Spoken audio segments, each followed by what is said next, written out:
Thank you everyone for joining us today on the One Focus, where we help busy practitioners lean into one thing and help us learn from one another.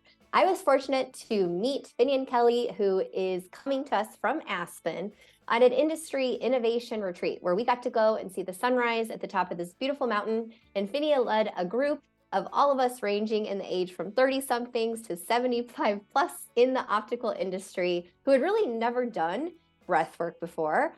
I'm a big yogi, so I was soaking this up, but it was incredible to see others who were totally out of their comfort zone really go into it.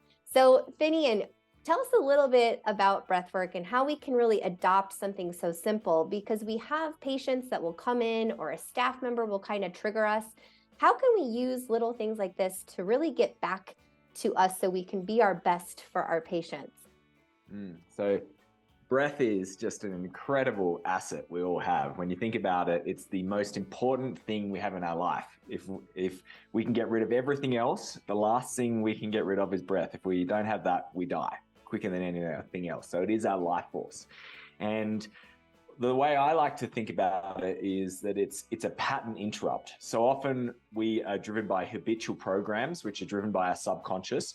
95% of our daily decisions are determined by our subconscious, and we're not often aware of what those programs are running. And they get us into situations where we're like, how did we just behave that way? And now we're not feeling a very particular way. So when a thought arises, when you're triggered, you can use breath as an opportunity to take a moment and pause and go, do I want to react with my normal behavior, which isn't going to end up in a very good feeling for myself or for others? Or do I want to respond with a behavior which is going to be more suitable to getting the desired feeling that I want? So it's a great pattern interrupter. And that's why I always say you're one breath away from intentionality, because one breath gives you a chance to respond rather than react, and then you're on your path of intentionality then. So with intentionality, that's a word that you use a lot. Can you just speak quickly to what intentionality is? Yeah, certainly. So in simplest form, it's deciding how you want to feel and then taking deliberate action towards it.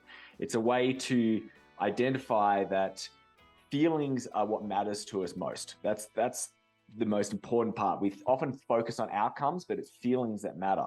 And when you get clear on what it is that you want to feel, then you can go, well, what are the behaviors today, tomorrow, that are going to drive more of those feelings? And that's really that intentionality path. It's that vision plus action.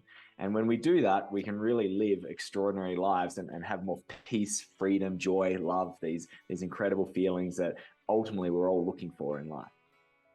Thank you so much for joining us today and sharing those little tidbits about intentionality and breathwork. And we'll put some more links in here where you can learn more about what Finnian Kelly is doing and really how breath has changed my life.